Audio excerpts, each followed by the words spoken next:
Salut à tous, bienvenue sur Hashtag Protestant 2.0. Je suis heureuse de vous retrouver en ce mardi 14 juillet. Et pour démarrer cette belle journée, je vous invite à ouvrir la Bible au livre d'Ézéchiel dans l'Ancien Testament.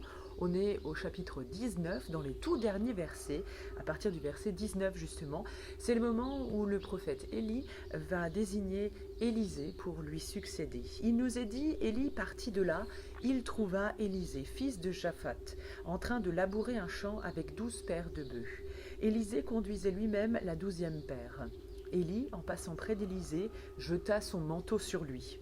Alors Élisée abandonna ses bêtes et courut dire à Élie, « Laisse-moi aller embrasser mon père et ma mère, après quoi je te suivrai. » « Mais tu peux retourner à ton travail, répondit Élie. « Est-ce que je t'ai demandé quelque chose ?» Élisée retourna à son champ. Là il prit ses 2 bœufs et il les sacrifia. Avec la charrue, il fit du feu pour cuire la viande. Il la donna ensuite aux gens qui étaient présents, et ils la mangèrent. Puis il suivit Élie, et il devint son serviteur.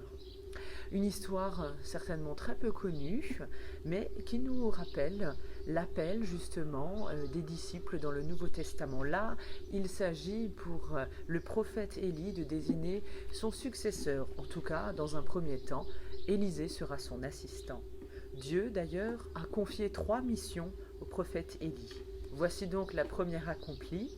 Son successeur, il l'est choisi, c'est Élisée, qui va remplir les 2 autres missions qui incombent au prophète.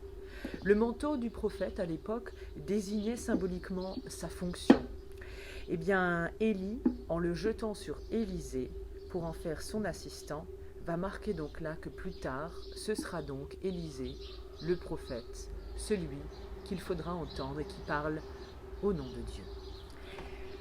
Pour ce jour, certainement un jour de fête pour beaucoup, en famille, que je vous souhaite aussi heureux et paisible, simplement cette courte prière d'Alain Arnoux dans le livre de prière de la Société luthérienne.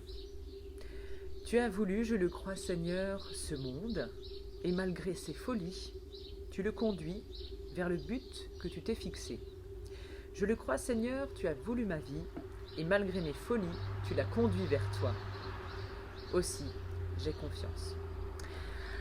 Sur ce, à travers ces mots, je vous souhaite une très belle journée de fête nationale et on se donne rendez-vous demain matin. Je ne vous dis pas où nous serons, mais nous partirons à la découverte de l'Alsace du Nord et d'une paroisse. Alors rendez-vous demain matin pour la prière du petit-déj et prenez le rendez-vous déjà pour dimanche à 11 h en vidéo avec une méditation proposée par un collègue de notre union d'église.